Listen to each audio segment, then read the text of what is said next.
Hello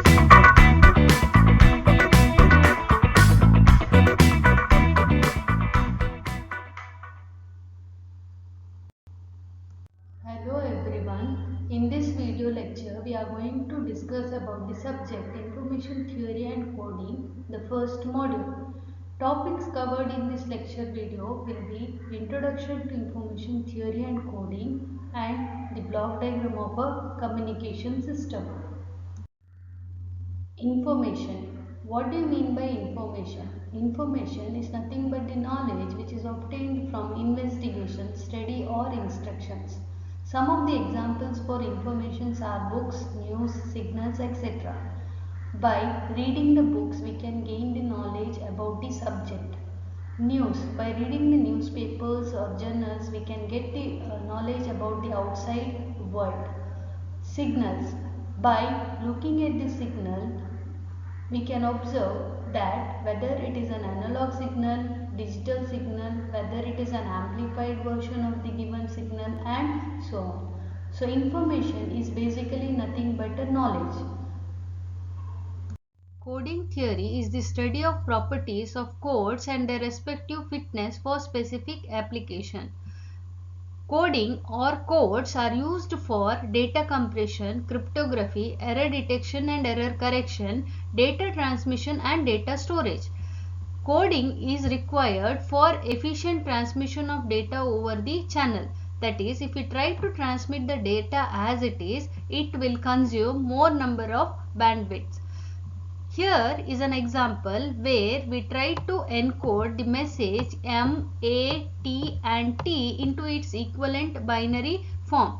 So M will be represented as 01001101, A is represented as 010000001, T as 01010100 and again the T as 01010100. So basically this conversion of data from one form to the other form is called as coding.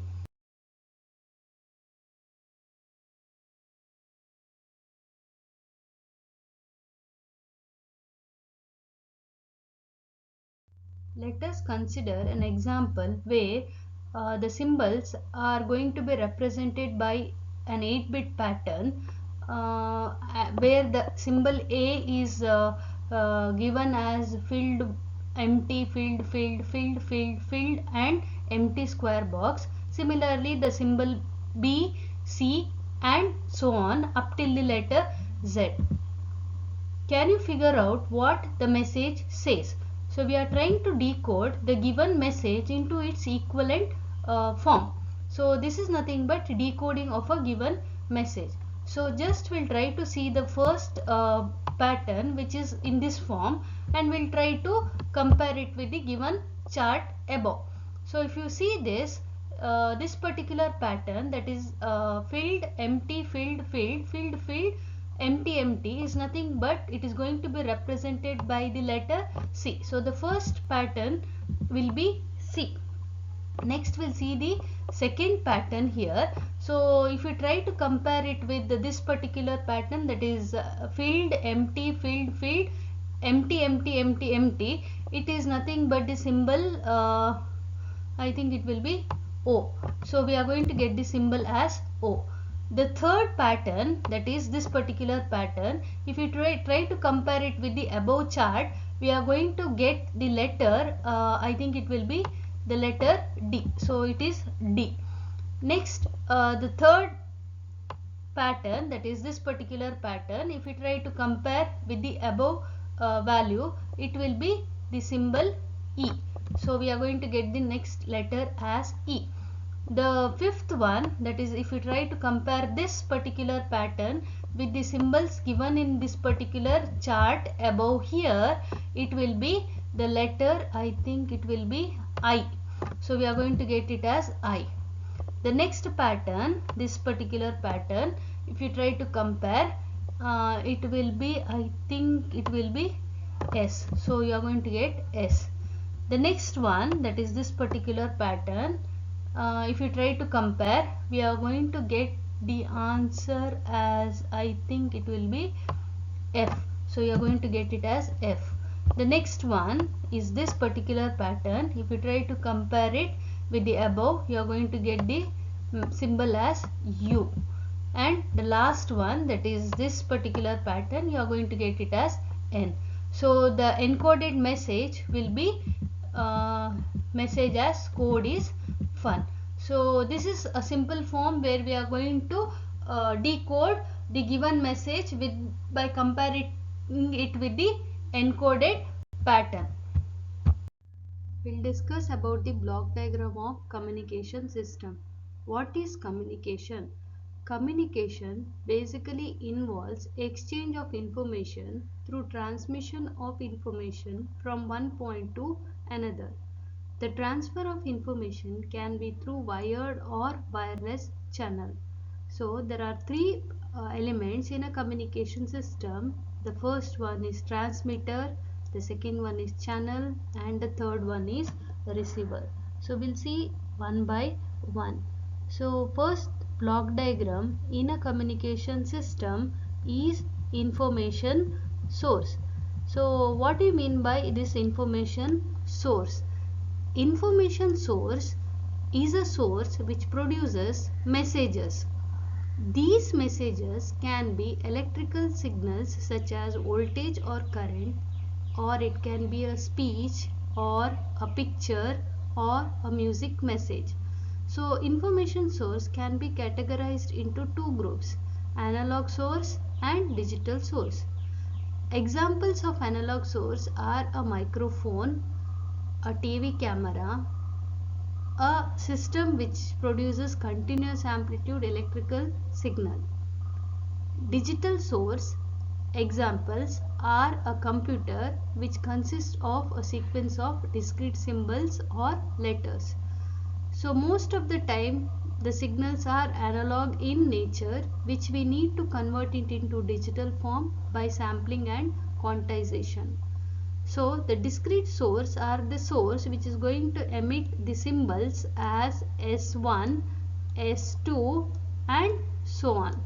So these are the symbols generated by the information source, and we are going to represent its equivalent form with the probability values as P1, P2, P3 and so on. The next is the source coding or source encoder. Input to the source encoder is a string of source symbols from the source alphabet S1, S2 and so on. And it is going to occur at the rate of RS symbols per second.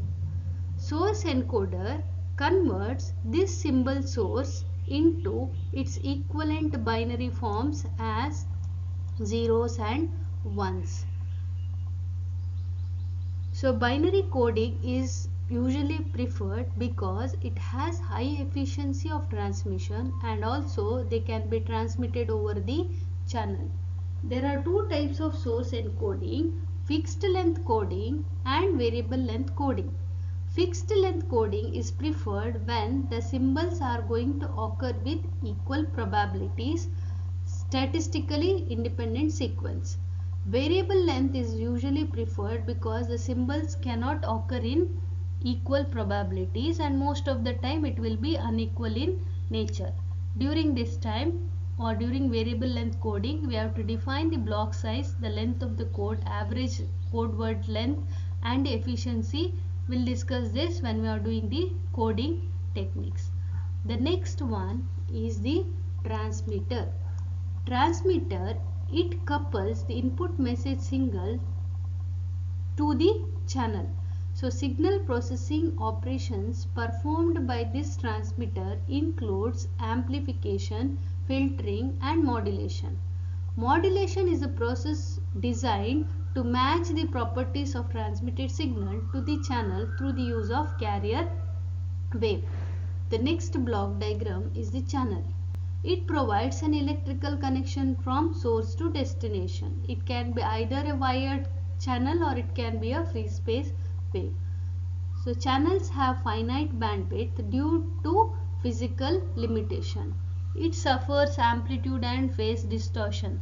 Signal powers get decreased and gets corrupted due to attenuation of the channel and unpredictable signals such as noise.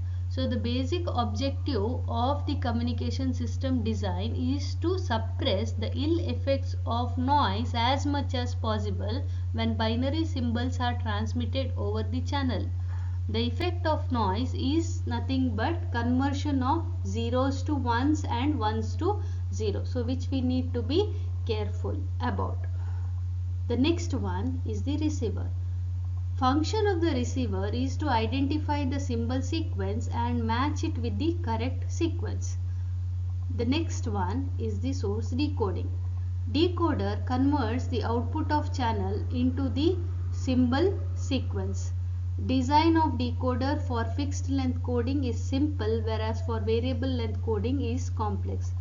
The function of this decoder is to convert the corrupted signals into the symbol sequence. So the input from the receiver, which is zeros and ones, which are corrupted, has to be corrected using error detection and error correction codes or coding scheme and convert it into suitable symbol sequence, that is your S1 and S2.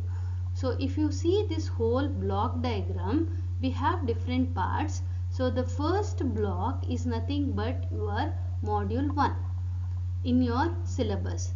The source coding or different types of coding scheme is nothing but your second module in your syllabus.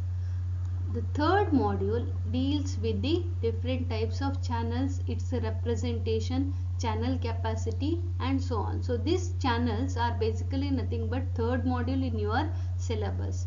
Then fourth module and fifth module is nothing but different types of error detection and error correcting codes, which is nothing but your source decoding. So we are going to study each blocks separately and we'll try to do the comparison of each of the coding schemes, decoding schemes and so on in the respective modules of your syllabus.